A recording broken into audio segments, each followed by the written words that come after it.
எப்படியோ கஷ்டப்பட்டு அன்னூர் தாண்டிட்டாங்க. சரியான டிராஃபிக்கு. இப்போ ரோடு வேலைங்க நடக்குதுங்களா? அதே டைம் மார்னிங் டைம் வேறு 9 o'clock தான் ஆச்சு. ஒர்க்கு, காலேஜு, ஆஃபீஸ் எல்லாம் போகிறவங்க நிறைய பேர். அதனால ஹெவி டிராஃபிக்கு. இப்போ அன்னூர் டு அவினாசி ரோட்டில் தான் போயிட்டுருக்கோம்.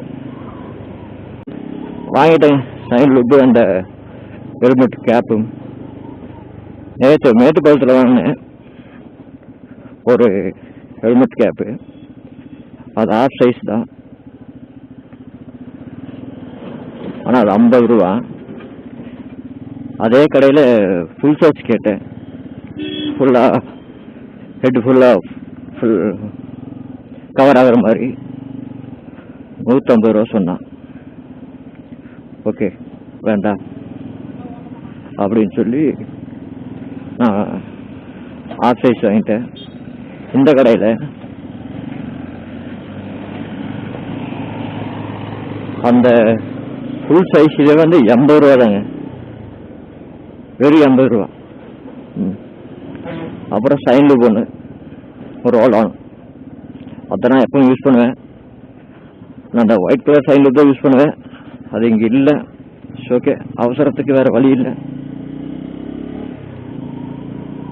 அந்த ஒயிட் கலர் யூஸ் பண்ணோம்னா ரொம்ப நல்லா இருக்குங்க. இதெல்லாம் இந்த என்னது ஆயில் மாதிரி அப்படியே சீக்கிரம் காஞ்சிடுது. அது அப்படி இல்லை, அந்த ஒயிட் கலரில் க்ரீஸ் மாதிரி அப்படியே ஒட்டிக்குதுங்க. இருந்தாலும் அது நல்லா இருக்கு, நல்லா லுக்காகவும் இருக்குது. கரெக்டாக அப்ளை பண்ணணும்னு வைங்க, அந்த ஸ்கைனுக்கு மட்டும் என்னமோ கலர் அடித்த மாதிரி ஒயிட் கலரில் அப்படியே வண்டி ரன்னிங்கில் போகும்போது நல்லா இருக்கு. அதனால தான் நான் அதை வாங்கி யூஸ் பண்ணுறேன் அடிக்கடி. என்ன ஒன்ஸ் வாங்கினோம்னா, ஒரு டைம் வாங்கினோம்னா கிட்டத்தட்ட ஒரு மாதம் 1.5 மாதம் யூஸ் பண்ணலாங்க. அந்த மாதிரி அது இருக்குது. 300 ml 300 ரூபா. இது 150 ml 150 ரூபா.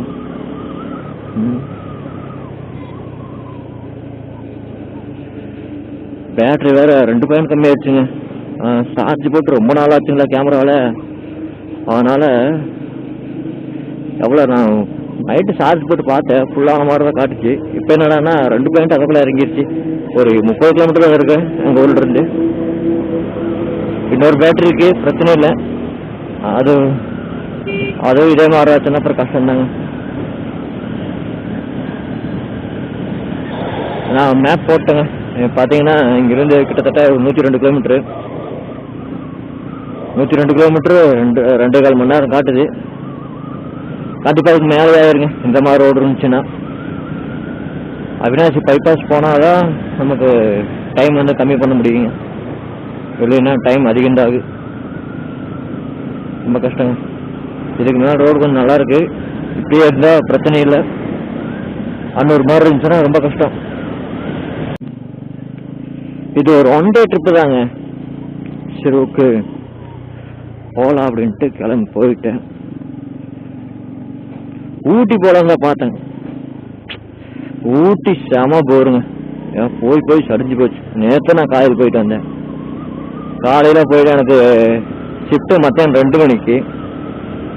காலையில் ஊட்டி போனேன், 7 மணிக்கு கிளம்புனேன். அப்புறம் அங்கே கொஞ்சம் ஒர்க் இருந்துச்சு, ஒர்க் முடிஞ்சு அப்புறம் கீழே ஒரு 12 மணிக்குள்ள 12:30 இறங்கிட்டேன். வந்து அப்படியே டியூட்டி கிளம்பி போயிட்டேன். யார் பொழுதனைக்கு ஊட்டிக்கு போயிட்டு இருக்கிறது?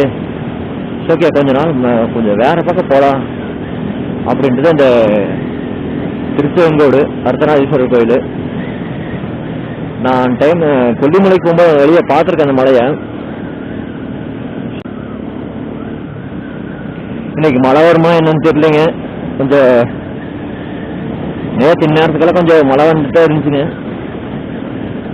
இந்த ரெயின் கவர்லாம் ஒன்றும் எடுக்கல, அப்படியே தான் போயிட்டுருக்கேன். வெறும் ஜெர்க்கின் மட்டும் போட்டு. என்ன எப்பாக்காரா 2 நேரம் தூக்கிட்டு போயிட்டு தான் இருக்குது. லெஃப்ட் சைடு குழி இருந்தது பார்க்கல, சடனாக லெஃப்ட் எடுக்கிறான்.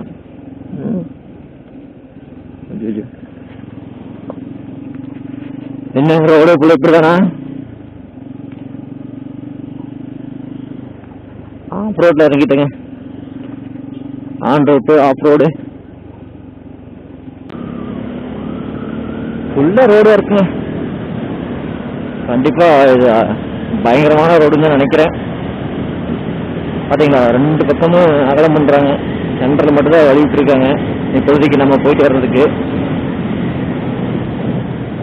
1 way ஆக்கிடுவாங்க நீ. அப்புறம் பாருங்க, மேட்டுப்பாளையம் டு அவினாசி கொடிக்கட்டி பறக்கலாம். பாருங்க, மறுபடியும் ஆஃப் ரோடு வந்துருச்சு. ஐயோ, இதை தாண்டறதுக்கே 2 மணி நேரம் 3 மணி நேரம் ஆயிரும் போலயே. எப்போ கோயிலுக்கு போய் எப்போ வந்து, அது 1 day ட்ரிப்பு. இங்கே டைம் 9 ஆகி போச்சு. 9 கால் ஆகி போச்சு. ஆண்டவா, அதுலேயும் போகிறாங்க.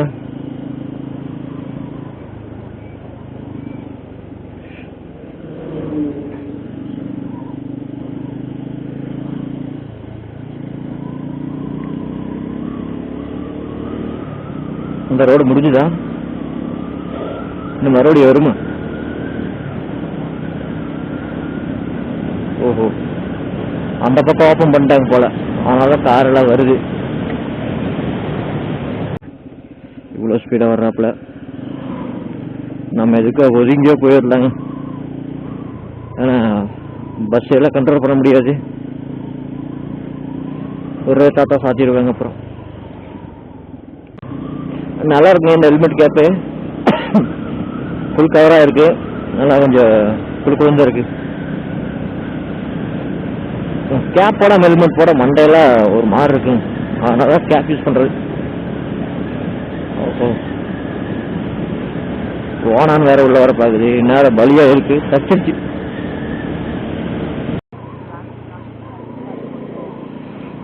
ஓகேங்க, பைக்கு கேபிளில் கரெக்டாக செட் பண்ணிட்டேன். நான் கரெக்டாக வரும்னு நினைக்கிறேன்.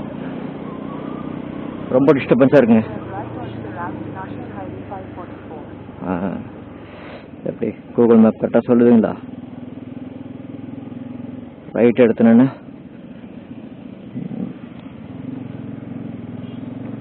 சல்லுன்னு பறந்துடலாம்.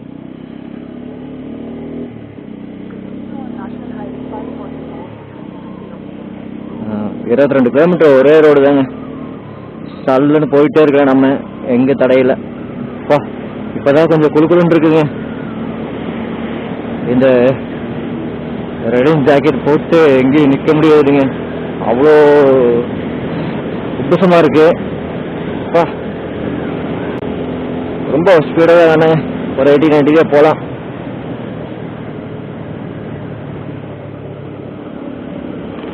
ஒன்றும் அர்ஜென்ட் இல்லை. 80 கிலோமீட்டர் தான். ஆனால் ஓவர் ஸ்பீடாக தேவைன்னு போகணும்னு அவசியம் இல்லை. 80-90 போனாலே போதும்.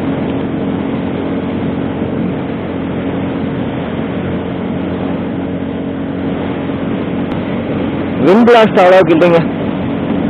விண்ட் பிளாஸ்ட் அதிகமாக இருந்தால் தான் கொஞ்சம் ரிஸ்க்கு ஓட்டோவெல்லாம் பண்ணுறதுக்கு, ட்ரைவ் பண்ணுறதுக்கெல்லாம். நார்மலாக இருந்த பிரச்சனை இல்லை. எங்கேயாவது பெட்ரோல் போடுவாங்க. பெட்ரோல் ஆஃப் டைம் தான் இருக்கு. ஏன்னா நம்ம வண்டிக்கு தான் பவர் பெட்ரோல் ஆச்சு. அவ்வளோவுக்கு ஒன்றும் எல்லா இடத்துலையும் பவர் பெட்ரோல் கிடைச்ச மாதிரி தெரியல. எஸ்பி தான் நான் போடுவேன் எப்பவுமே. எஸ்பிலே வந்து ஒரு சில பங்குகள் தான் பவர் பெட்ரோல் கிடைக்குது, ஒரு சில பங்குகள் நார்மல் வச்சுருக்காங்க. அதனால் கொஞ்சம் கஷ்டம். ஆனால் இங்கே ஒன்று இருக்குன்னு நினைக்கிற பெட்ரோல் பங்க்கு அங்கே. ஆமாம், இங்கே ஒன்று இருக்கு. அங்கே பவர் போட்டோம்னா டேங்க் ஃபுல் பண்ணோம்னா ஓகே, நம்ம போயிட்டு வீடு போகிற வரைக்கும் கரெக்டாக இருக்கும்.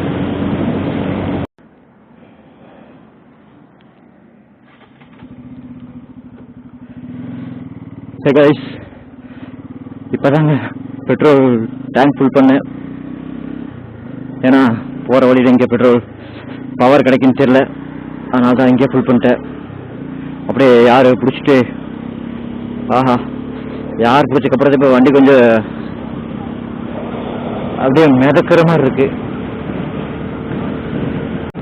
14 கிலோமீட்டருக்கு அப்புறம் போய் ஒரு ரைட் எடுக்கணும்.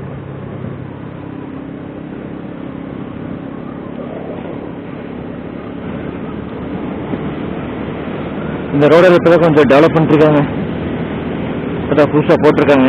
அந்த பக்கம் பழசு தான், இந்த பக்கம் கொஞ்சம் புதுசாக போட்டிருக்காங்க. நமக்கு இன்னும் 63 கிலோமீட்டர் இருக்குதுங்க அந்த அர்த்தநாதீஸ்வரர் கோயிலுக்கு. போயிடலாங்க, இன்னும் ஒரு மணி நேரம் 1.5 மணி நேரத்தில் போயிடலாம். போயிட்டோம்னா போய் ஈசனை பார்த்துட்டு அப்புறம் அங்கே போய் பிளான் பண்ணலாம் எங்கே போகிறது என்னென்னு. டைம் 10 ஆச்சு. டைம் இருந்தால் கொல்லிமலை போகலாம், கொல்லிமலை பக்கம்தான். அங்கிருந்து பார்ப்போம் எப்படி.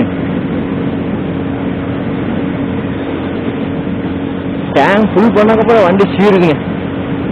எப்பவுமே இந்த வண்டி எந்த வண்டியுமே இருந்தாலுமே பெட்ரோல் ஃபுல்லாக இருக்கும்போது ஒரு பெர்ஃபார்மன்ஸு, பெட்ரோல் ஆஃப் டேங்க் கீழே போன ஒரு பெர்ஃபார்மன்ஸ் அப்படி தான் இருக்குது வண்டியை. பெட்ரோல் ஃபுல்லாக இருந்துச்சுன்னா அதோட ஆக்ரோஷத்தை கையிலே தூக்க முடியல, அந்த மாதிரி இருக்கு. பெட்ரோல் கொஞ்சம் ஆஃப் டேங்க் கீழே போச்சுன்னா கொஞ்சம் மந்த நிலை தான். இப்போ பாருங்க எப்படின்னு தலை பறக்கிறாரு. என்ன இப்படி போனால் குடியும் குடிப்போம், அவ்வளோதான். 35ங்கிறது 40ங்கிறது 35 கிடைக்கி. இன்னும் 6000 மேலே போனோம்னா 30 கிடைக்கும். 30 கீழே வந்தாலும் ஆச்சரியப்படுறதுக்கு இல்லை. நான் இது வரைக்கும் இந்த ஆர்பிஎம் லைட்டே எரிஞ்சது இல்லை வண்டியில், அந்த மாதிரி தான் ஓட்டிகிட்டு இருக்கேன். எரியாது 8500 ஆர்பிஎம், 8000 கிலோமீட்டர் 8000 ஆர்பிஎம் மேலே போனால் தான் அந்த ஆர்பிஎம் லைட் எரியும். அந்த அளவுக்கு நான் ஸ்பீடெல்லாம் போக மாட்டேங்க, போனதும் இல்லை. 7000 போடுறதே பெரிய விஷயம். 6000லேயே உண்டான எனக்கு தேவையான பவரில் ரிலீஸ் ஆயிடுது, அதனால தேவையில்லை.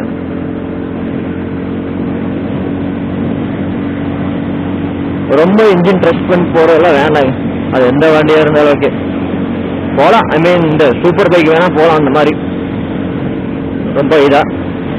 இது சூப்பர் பைக் கிடையாது, நார்மல் பைக்கு தான். என்ன ஒரு 250cc அவ்வளோதான். Inline 4 cylinder, inline 3 cylinder, parallel twin cylinder அந்த மாதிரி இருந்துச்சுன்னா ஒரு கை பார்க்கலாம். இதெல்லாம் பார்க்க முடியாது. இந்த மாதிரி நார்மலாக போகிறது நமக்கு நல்லது, என்ஜினுக்கு நல்லது. 80 to 90 க்ரூசிங் ஸ்பீடு, நல்லா ஸ்மூத்தாக போகுது இன்ஜினு, நமக்கு நல்லா இருக்கும்.